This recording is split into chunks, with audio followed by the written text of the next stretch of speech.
이와 같이 나는 들었다. 어느 때 부처님께서 왕사 성기사굴산에서 큰 비구승 10,000명과 함께 계셨다. 그들은 모두 아라한도를 얻었는데 그 이름은 사리불, 대목걸련 수보리이니 이들은 아라한이었다. 또 보살마하살 2,000명과 함께 계셨는데 그 이름은 해탈보살, 심왕보살, 무주보살 등이었다. 또 장자 8,000,000명과 함께 있었는데 그 이름은 범행장자, 대범행장자, 수제장자 등이요. 또 하늘, 용, 야차, 건달바, 아수라, 가루라, 긴나라, 마후라가, 인비인 등 60만억과 함께 있었다. 그때 세존께서 대중에게 둘러싸여 모든 대중을 위하여 대승경을 말씀하셨는데 그 경의 이름은 일미, 진실, 무상, 무생, 결정, 실제, 본강미행이었다. 만약 이 경을 듣고서 네 구절로 된 개송 하나만이라도 받아 지닌다면 이 사람은 부처님 지혜의 경지에 들어가서 방편을 써서 중생을 교화할 수 있게 되며 또한 모든 중생을 위하여 큰 선지식이 될 수 있다. 부처님께서 이 경을 말씀하신 다음 가부좌하여 앉으시고 곧 금강산매에 드시어 몸과 마음에 흔들림이 없으셨다. 그때 대중 가운데 아가타라고 하는 비구가 있었는데 자리에서 일어나 무릎을 꿇고 합장하여 이 뜻을 밝히기 위하여 개송을 설하였다. 큰 자비로 가득하신 세존이시여, 지혜 통달하여 걸림이 없으시도다. 널리 중생을 제도하시려 한 가지 진실한 이치를 설하셨는데 모두 일미의 도로써 하고 끝내 소승으로써 하지 않으셨네. 설하신 뜻과 맛과 곳은 모두 다 부실함을 떠나서 모든 부처님의 지혜로운 경지에 들어가 결정코 참 실제에 들어갔네. 듣는 자가 모두 세간을 벗어나 해탈치 못함이 없으리. 헤아릴 수 없이 많은 보살들께서 모두 다 중생을 제도하려고 무사람들을 위해 넓고 깊게 물어서 법의 정멸한 특성을 알게 하여 결정적인 곳에 들어가게 하셨나이다. 열애의 지혜 방편으로 실제에 들도록 설하시니 모두 다 일승만을 따르기에 다른 잡다한 맛이 없다네. 마치 한 차례 비가 적셔 주어 온갖 풀이 다 무성해지듯이 각기 다른 성질에 따라서 한 맛의 법으로 적셔 주어 두루 모든 것에 충만케 하니 저 한 차례 비가 적셔 주듯이 보리에 싹 모두 자라게 하네. 금강의 맛에 들어갔으니 법과 진실한 선정을 증득한 것이라 결정코 의심과 뉘우침을 끊으니 한 법에서 도장 찍혀 나온 듯하네. 그때 세존께서 삼매에서 일어나 이렇게 말씀하셨다. 모든 부처님의 지혜의 경지는 진실한 법상에 들어가 있으니 결정한 성품이기 때문이다. 방편과 신통으로 모두 다 모양 없는 이익을 얻게 하신다. 일각의 뚜렷한 뜻은 이해하기 어렵고 들어가기도 어렵다. 모든 이승들은 알거나 볼 수 있는 것이 아니며 오직 부처님과 보살만이 이를 알 수 있다. 제도할 만한 중생이면 모두 한 맛의 가르침을 설한다.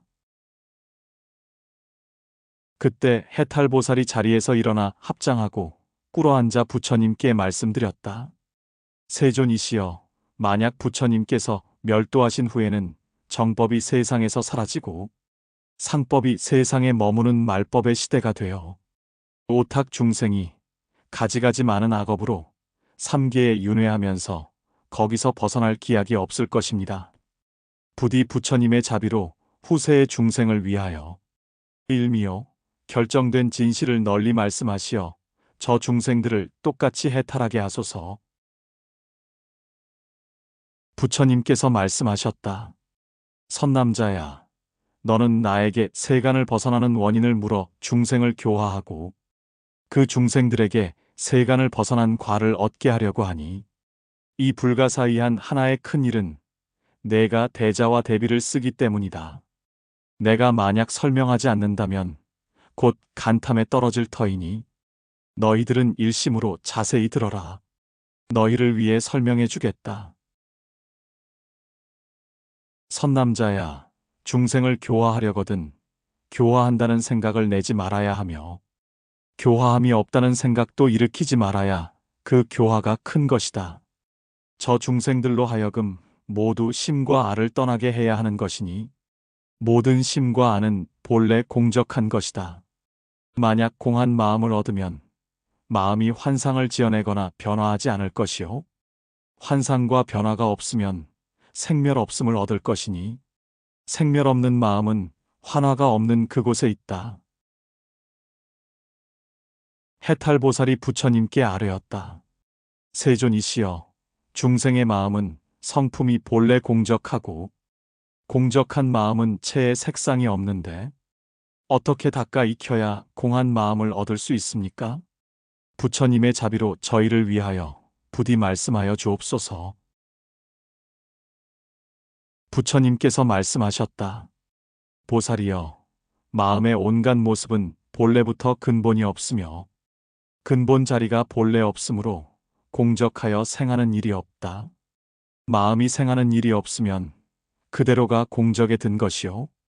공적한 마음 바탕에서는 마음의 공함을 증득한다. 선남자야, 모습 없는 마음은 무심이며 무아이니 모든 법의 모습도 이와 같으니라.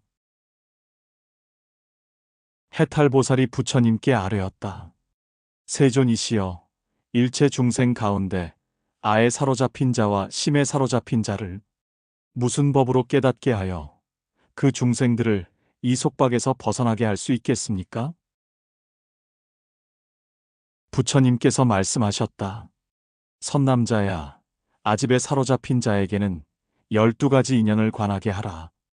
12가지 인연은 본래 인과에서 생기며 인과는 마음의 작용에서 일어난다. 그러나 마음이란 있는 것이 아니니 하물며 몸이 있을 것인가. 내가 있노라 하는 집착에 사로잡힌 이라면 존재한다는 견해를 없애주며 반면 내가 없노라 하는 집착에 사로잡힌 이에게는 그 없다는 견해를 없애주어라. 마음이 생긴다고 하는 이에게는 없어진다는 성품까지도 없애주고 마음이 없어진다고 하는 이에게는 생긴다는 성품까지도 없애주어라. 성품 보는 것을 없애면 그대로 실다운 곳에 들어간다. 어째서 그런가? 본래 생겨난 것은 없어지지 않고 없어지지 않는 것은 생겨나지 않는다. 없어지지 않으니 생겨남이 없고 생겨나지 않으니 없어짐이 없다. 모든 법상도 마찬가지다. 해탈보살이 부처님께 아뢰었다. 세존이시여, 법이 생겨남을 보는 중생이 있다면 어떤 견해를 없애도록 해야 합니까? 부처님께서 말씀하셨다. 보살이여, 법이 생기는 것을 보는 중생에게는 없다는 견해를 없애주고 법이 없어지는 것을 보는 중생에게는 있다는 견해를 없애주어라. 이러한 견해들을 없애기만 하면 법이 진짜 없음을 깨달아 결정한 성품에 들고 그렇게 되면 생겨나는 일이 결코 없을 것이다. 해탈보살이 부처님께 아뢰었다. 세존이시여, 저 중생들을 무생에 머물게 하면 이것이 곧 무생이나이까? 부처님께서 말씀하셨다. 무생에 머문다면 그것은 생이다. 왜냐하면 무생에도 머무름이 없어야 비로소 그것이 무생이기 때문이다. 보살아, 무생을 생한다면 생을 가지고 생을 멸하는 것이다. 생과 멸이 다 없어지고 본생도 생함이 없어 마음이 항상 공적하며 그 공적함이 머무는 곳 없고 마음이 머무는 곳 없어야 이것이 무생이다. 해탈보살이 부처님께 아뢰었다.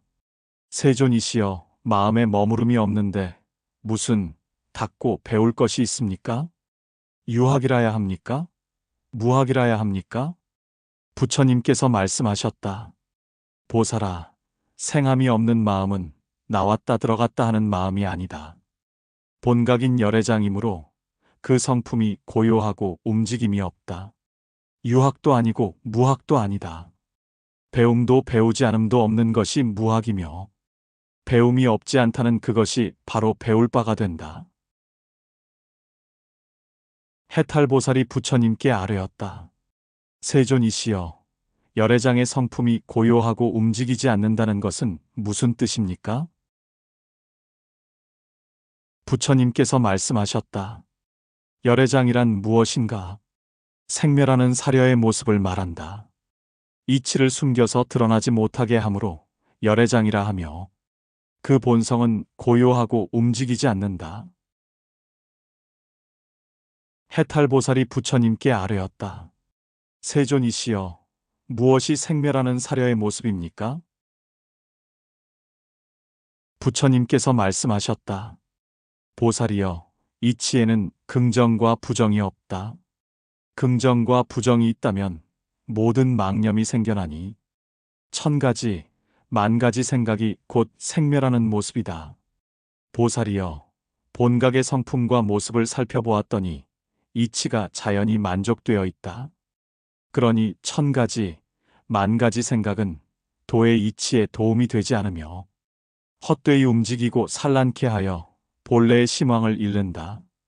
그러나 사려가 없으면 생멸이 없고 실제와 같아져서 생각이 일어나지 않으며 모든 식이 안정되고 고요하여 끊임없는 흐름이 생기지 않는다. 그리하여 5가지 깨끗한 법을 얻는데 이를 대승이라고 한다. 보살이여, 오법의 청정함에 들어가면 마음에 망념이 없으며 망념이 없으면 곧 열애께서 자각하신 거룩한 지혜의 경지에 들어간다. 지혜의 경지에 들어간 자는 모든 것이 본래부터 생기지 않음을 잘 알 것이요. 본래 생기지 않음을 알면 망상이 없어진다. 해탈보살이 부처님께 아뢰었다. 세존이시여, 망상이 없으면 멈추고 그치게 하는 일도 없겠습니다. 부처님께서 말씀하셨다. 보살이여, 허망이란 본래 생겨나지 않는 것이므로 그치게 할 만한 허망이 없으며 마음이 본래 무심임을 알면 멈추게 할 만한 마음도 없다. 나님이 없고 구별이 없어 현식이 생기지 않는다. 멈추게 할 만한 생이 없으니 그것이 멈춤 없는 것이다. 그렇다 해서 멈춤이 없는 것도 아니다. 왜냐하면 멈춤 없음을 멈추게 하기 때문이다. 해탈보살이 부처님께 아뢰었다. 세존이시여, 만약 멈출 것이 없는 것을 멈추게 한다면 멈춘다는 것이 곧 생기는 것이 될 터인데 어찌 무생이라고 하겠습니까? 부처님께서 말씀하셨다. 보살이여, 멈추는 그것이 바로 생기는 것이기는 하나 멈추고 난 후에는 멈춤이 없다. 멈춤이 없는 거기에도 머물지 않고 머무름이 없는 거기에도 머물지 않으니 어찌 생한다 하겠는가. 해탈보살이 부처님께 아뢰었다. 세존이시여, 생겨남이 없는 마음은 무엇을 취하고 버리며 어떤 법상에 머뭅니까? 부처님께서 말씀하셨다. 생겨남이 없는 마음은 취하지도 버리지도 않으며 마음 아닌데 머물고 법 아닌데에 머문다. 해탈보살이 부처님께 아뢰었다. 세존이시여, 마음 아닌데 머물며 법 아닌데 머문다는 것은 어떤 것입니까? 부처님께서 말씀하셨다. 마음을 내지 않는 것이 바로 마음 아닌 데에 머무는 것이며 법을 내지 않는 것이 법 아닌 데에 머무는 것이다. 선남자야, 마음과 법을 내지 않으면 의지가 없고 아무 행에도 머물지 않으면 마음이 항상 공적하여 다른 모습이 없다. 비유하면 저 허공이 움직이거나 머무는 일이 없고 또 무엇을 일으키거나 만드는 일이 없어 여기다 저기다 할 것이 없다는 것과 같다. 공한 마음의 눈을 얻고 법이 공한 몸을 얻으면 오음과 유깁이 모두 다 공적해질 것이다. 선남자야, 공한 법을 닦는 자는 삼계에 의지하지 않으며 계상에 머물지 않으며 청정하여 생각이 없으며 다잡지도 않고 풀어주지도 않으며 그 성품이 금강과 같으며 삼보를 무너뜨리지 않으니 공심이 움직이지 않고 육바라밀을 갖춘다. 해탈보살이 부처님께 아뢰었다. 세존이시여, 육바라밀은 모두 모양이 있는데 모양이 있는 법으로 세간을 벗어날 수 있습니까? 부처님께서 말씀하셨다. 선남자야, 내가 말한 육바라밀은 모양이 없고 애써 노력하는 그런 것이 아니다. 어째서 그런가? 욕심을 떠난 경지에 잘 들어가서 마음이 항상 청정하고 진실한 말의 방편과 본각의 이익으로 사람들을 이롭게 하니 이것이 단바라밀이다. 지극한 생각이 견고하여 마음이 항상 머무르지 않으며 청정하고 물들지 않아 삼계에 집착하지 않으니 이것이 시바라밀이다. 공을 닦아 번뇌의 얽힘을 끊으며 세속의 모든 것에 의지하지 않고 삼업을 적정하게 하며 몸에도 마음에도 머물지 않으니 이것이 찬제바라밀이다. 명수를 떠나고 공견과 유견을 끊어서 오음이 공한데 깊이 들어가니 이것이 비리야바라밀이다. 공적함을 모두 떠나 어떤 공에도 머무르지 않으며 마음이 무에 처하여 대공에 있으니 이것이 선바라밀이다.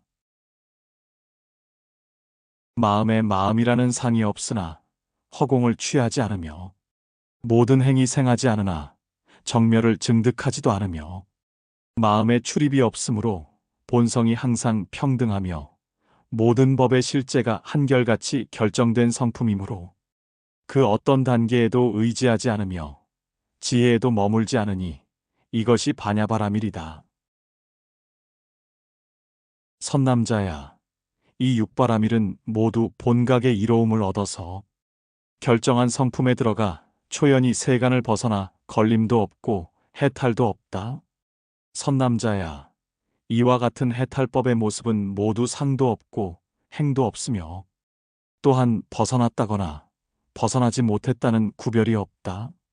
이를 이름하여 해탈이라고 한다. 왜냐하면 해탈의 모습은 형상도 없고 작용도 없으며 동요도 없고 산란함도 없어서 고요한 열반이지만 그렇다고 열반의 모양을 취하는 것도 아니기 때문이다. 해탈보살이 이 말씀을 듣고 나서 이제껏 없던 일이라고 크게 기뻐하면서 뜻을 다시 펴기 위하여 개송으로 다음과 같이 말하였다. 큰 깨달음을 구족하신 세존께서 대중을 위하여 법을 설명하시되 모두 다 일승에 대한 설법이요 이승의 도는 설하지 않으셨네.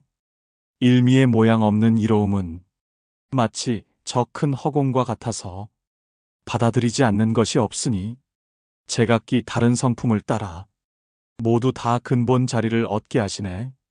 저와 같이 마음과 나를 떠나면 하나의 법이 이루어지는 것이요 같기도 하고 다르기도 한 모든 행위 모두 다 본각의 이로움을 얻게 하여 상과 견 두 가지를 다 끊어버리네. 적정한 열반에 있어도 증득했다는 생각에도 머물지 않고 결정한 자리에 들어가 상도 없고 행도 없네. 공한 마음의 고요한 경지에서는 정멸하여 마음이 생기지 않으니 저 금강의 본성과 같아 삼보를 무너뜨리는 일 없이 육바라밀을 모두 다 갖추어 모든 중생을 제도하네. 초연히 삼계를 벗어나되 다 소승으로서 하지 않고 한 가지 맛의 법인 뿐이니 일승으로 성취한 것이로다. 그때 대중이 이러한 뜻을 설하시는 것을 듣고 마음으로 크게 기뻐하며 마음과 나에 대한 집착을 떠나 공과 무상에 들어갔다. 마음이 넓고 활달해져서 모두 결정성을 얻어 결박을 끊고 번뇌를 다 없앴다.